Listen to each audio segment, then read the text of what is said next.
I screamed and struggled again.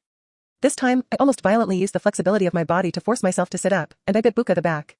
As the smell of blood spread in his mouth, Buka reflexively got up and dodged. I know it's a little injury that doesn't matter to him. But for me, it was the only chance to escape. I can't even think about what would happen to me if I had been filmed on those videos. So this mouthful, almost all my courage and strength were used. Buka, who reacted, quickly screamed that he was about to knock me down again, and I quickly got up and ran out the door. Screaming while running. Although there was hardly anyone near the mountain at night, my resistance still gave Buka a small shock. He didn't dare to chase me outside as he ran away. It wasn't until I was far away from the back mountain that I dared to stop and breathe a sigh of relief. But this escape does not mean that I have completely gotten rid of Buka. I knew Buka wouldn't let me go easily. Sure enough, my guess was correct. In the follow-up military training, even if I tried to reduce my sense of presence and no longer deliberately made wrong moves but trained hard, Buka still had various reasons to trouble me. He deliberately placed me in the last row. When he ordered all his classmates to turn around and go to the other side, he would deliberately make things difficult for me. Always find fault with my movements and try their best to make me submit. Classmate, don't stand up straight enough. Buka came to my ear, hot and unbridled, pretending to help me correct my posture. I endured his bullying, but there was no way to resist it. I regret it so much. I regret that I shouldn't have let myself fall into such a situation for the sake of a momentary desire for love. But that's just the beginning. Because one day after the military training, Buka looked at me with a particularly meaningful look, and then I received an anonymous video on my mobile phone. The details in the video made my forehead sweat in shock. Buka actually wanted to threaten me with the video at that time. And he seems to be ready for many hands. His face doesn't show in the whole video. Even if I report it, I can't prove that the owner in the video is him. Buka came over and said, "Have you watched this interesting video? If you don't want to spread the word, come to the staff canteen rest area alone tonight." My body trembled uncontrollably. Will I really be able to go back to my normal life? I couldn't help it, and in the end I had to come to this place with all my hopes. The staff cafeteria lounge area is a small room where employees in the school cafeteria temporarily rest, and at night it is empty. Buka was now lying on the cot in his room. "What do you want?" I asked through gritted teeth. If I could, I would love to cut Buka with 1,000 cuts. "I just miss you, after all, we were very happy last time," Buka then said. When I mentioned the last time, the fear in my heart suddenly went to the next level. Buka seemed to have guessed my thoughts. He sat up straight from the bed and pulled me over, who was standing stiffly. He sat me on the edge of the little bed, a big hand around my waist.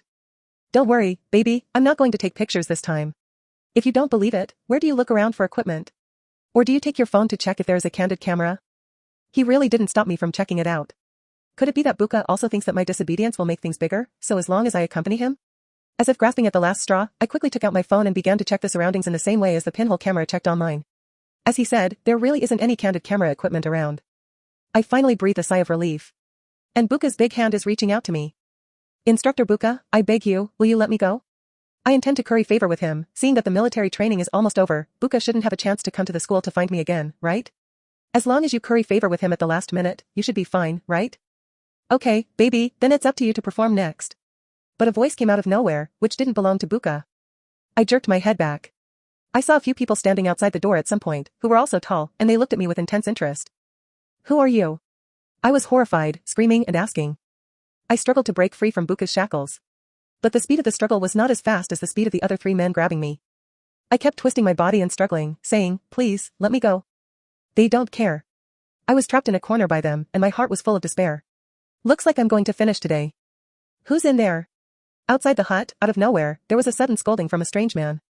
I had a sudden hope in my heart that someone would notice what was going on. Buka and the others really frowned, looked a little nervous and said, "Damn, why did someone come suddenly? I haven't seen anyone at this point before, huh?" My heart pounded before. Isn't it the first time they've done something like this, and there were victims before me? While I was still shocked, the strange man had opened the door to the small room. "What are you doing?" The strange man asked, dressed in the clothes of a canteen employee, who seemed to be a school worker. "This classmate didn't train well today, so I specially asked her to come for additional training." Buka replied with kindness. "The school staff didn't dig deeper, they just scolded us to leave quickly, training is not allowed here."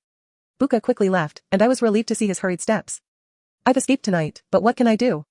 There is still some time before the end of military training, how many times can I escape? I was so depressed that I wanted to leave, but I didn't think that on the way back to the girls' dormitory, the school worker had just stopped me. "Classmate, what is your relationship with the black man just now?" The school worker's tone was even more serious than before. "Did he see something?" I replied weakly, "He is the instructor of our class." To be honest, I really wanted to ask someone for help, but I didn't dare to tell the truth when I thought that Buka had my video in his hand. The school worker didn't ask me any more, but just stuffed a piece of paper in my hand with his phone number on it. "If you need help, you can contact me." With that, the school worker turned to leave.